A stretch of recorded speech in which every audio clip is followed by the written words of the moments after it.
ഇത് പറയുമ്പോഴും L D എഫിനോടൊപ്പം നിൽക്കുന്ന AISF പക്ഷേ ഇന്ന് വലിയ രീതിയിലുള്ള പ്രക്ഷോഭം വരെ സംഘടിപ്പിക്കേണ്ടി വന്നു ഇതിനെതിരെ. ASFന് അവരുടേതായ സംഘടനാപരമായ നിലപാടുണ്ടാവും.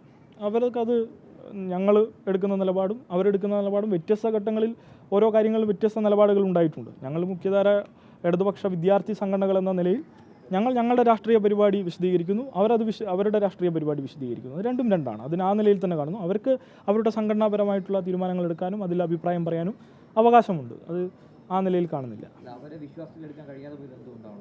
അല്ല, അവർ ബോധ്യപ്പെടേണ്ടതുമായി ബന്ധപ്പെട്ട് അവരുടെ രാഷ്ട്രീയ വിഷയമാണ്. അവരെ ഞങ്ങൾ വിശ്വാസത്തിലെടുക്കാൻ ഞങ്ങളല്ലല്ലോ ഇത് അവതരിപ്പിച്ച ആൾക്കാർ. SFI അതുമായി ബന്ധപ്പെട്ട് ഞങ്ങൾ അതുമായി ബന്ധപ്പെട്ട് ഞങ്ങൾ അഭിപ്രായം പറഞ്ഞു, അവരുടെ അഭിപ്രായം പറഞ്ഞു. അതത്ര. എന്താണ് ഇരട്ട തോപ്പ്?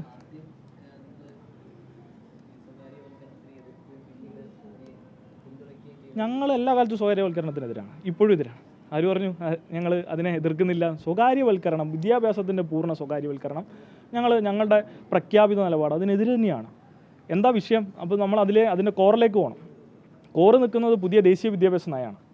ആ ദേശീയ വിദ്യാഭ്യാസ നയത്തിൻ്റെയും UGCയുടെയും ഇന്നത്തെ അധികാരങ്ങൾ എത്രത്തോളമാണെന്ന് നിങ്ങളൊന്ന് മനസ്സിലാക്കണം. UGC എന്താ പറയുന്നത്? ഒരു കോളേജ് തുടങ്ങുന്നതിനോ അല്ലെങ്കിൽ ഒരു സ്ഥാപനം തുടങ്ങുന്നതിനോ അധികാരം ഒരു NOC ചോദിച്ചാൽ NOCയുമായി ബന്ധപ്പെട്ട് സർക്കാർ റിപ്ലൈ കൊടുത്തിട്ടില്ലെങ്കിൽ, ഉത്തരം കൊടുത്തിട്ടില്ലെങ്കിൽ നിങ്ങൾക്ക് ആ സ്ഥാപനം തുടങ്ങാം എന്നാണ് പുതിയ നിയമം. അതിൻ്റെ അർത്ഥം എന്താ?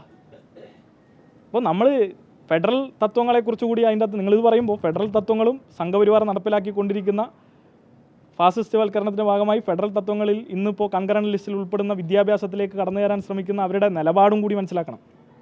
അതിനെക്കൂടി ചേർക്കേണ്ടതുണ്ട്.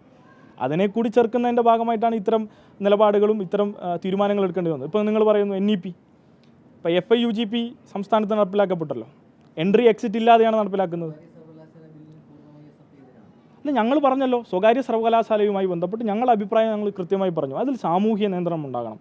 ഇപ്പം ഞങ്ങൾ കാണുന്നത് വെച്ചാൽ ഞങ്ങൾ സോഷ്യലിസ്റ്റ് സംഘടന, സോഷ്യലിസം നടപ്പിലാക്കപ്പെട്ട സമൂഹത്തിലാണ് നമ്മൾ ജീവിക്കുന്നത്. അതുകൊണ്ട് നമ്മൾ ഈ സമൂഹത്തിൽ പ്രവർത്തിക്കില്ല എന്ന് പ്രഖ്യാപിക്കാൻ പറ്റുമോ? ഇല്ലല്ലോ. അതിൻ്റെ അടിസ്ഥാനം എന്താ? ഈ സാമൂഹ്യ മാറ്റത്തിന് വേണ്ടിയിട്ടുള്ള എല്ലാ ഘട്ടത്തിലും ഞങ്ങൾ ഇടപെടും എന്നുള്ളതാണ്. അപ്പോൾ അതിനു വേണ്ടിയിട്ടുള്ള നിരന്തരമായ ഇടപെടലിൻ്റെ ഭാഗമായി ഇപ്പോൾ ഉള്ള സാഹചര്യത്തിനനുസരിച്ചുള്ള തീരുമാനമാണ് എടുത്തിട്ടുള്ളത്. അതിൽ ഞങ്ങളുടെ കൺസേൺസ് അറിയിച്ചിട്ടുണ്ട്. അതിനു വേണ്ടിയിട്ടുള്ള ഇടപെടലും ഉണ്ടാവും. ഈ കാലിക്കറ്റ് സർവകലാശാലയിൽ സ്ഥാപിച്ച കോഴ്സുമായി ബന്ധപ്പെട്ട് കുറേ പറഞ്ഞിട്ടുണ്ടായിരുന്നു. SFIയുടെ അഖിലേന്ത്യാ പ്രസിഡന്റ് അതിൻ്റെ നിലപാട് പറഞ്ഞിട്ടുണ്ട്. അതിൽ പിന്നെ ഗവർണർ തന്നെ ഞങ്ങൾ ആ ബാനറൊക്കെ പണ്ടേ വെച്ചതാണ് കേട്ടോ. കഴിഞ്ഞ ഗവർണർക്ക് വെച്ചതാണ്. ഈ ഗവർണർക്ക് അത് കൊണ്ടു. അപ്പോൾ ഞങ്ങൾ പിന്നെ അതിൽ നിങ്ങൾ പ്രത്യേകമായി കാണേണ്ടത് സവർക്കർ, ഞങ്ങൾ ഇവിടെ മുദ്രാവാക്യങ്ങൾ വായിച്ചിട്ടുണ്ടാവുമെന്ന് തോന്നുന്നു. We need chancellor not Savarkar. ഇതായിരുന്നു ആവശ്യം. ന്യായമായ ആവശ്യമാണ്. അതിൽ തെറ്റൊന്നും പറയാൻ കഴിയില്ലല്ലോ. ചാൻസലറാണ് ആവശ്യം എന്നാണ് ഞങ്ങൾ ആവശ്യപ്പെട്ടത്. അപ്പോൾ സവർക്കർ അതുമായി ബന്ധപ്പെട്ട് നിങ്ങളെന്താ സവർക്കറെ മോശമായി കാണുന്നു, അയാൾ ത്യാഗം ചെയ്തു എന്നൊന്നും ഗവർണർ അവിടെ പറയേണ്ടിയിരുന്നില്ല. കാരണം അത്തരമൊരു കാര്യങ്ങളിലേക്കൊന്നും ഞങ്ങൾ കടന്നിട്ടില്ല. സവർക്കറെക്കുറിച്ച് ഈ നാട്ടിൽ എല്ലാവർക്കും അറിയാം. സവർക്കർ ആരാണെന്നും എന്താണെന്നും ഈ രാജ്യത്തുള്ള മുഴുവൻ മനുഷ്യർക്കും അറിയാമെന്നേ. നമ്മളിനി എത്ര സിലബസ് വെട്ടിമുറിച്ചാലും എത്ര ആളുകളെ ചരിത്രത്തിൽ നിന്ന് മാറ്റിയാലും അതൊന്നും മായാൻ പോകുന്നില്ല. ആവർത്തിച്ച് പറയാൻ 1000 നാക്കുകൾ ഇവിടെയുണ്ട്. അതൊന്നും ഒരു ഘട്ടത്തിലും ആയില്ല. അതുകൊണ്ട് അതൊന്നും ശരിയായില്ല.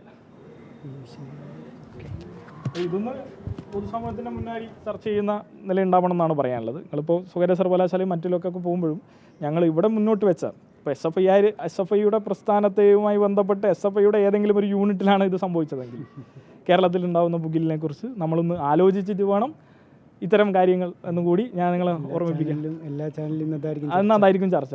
ചർച്ചയില്ല.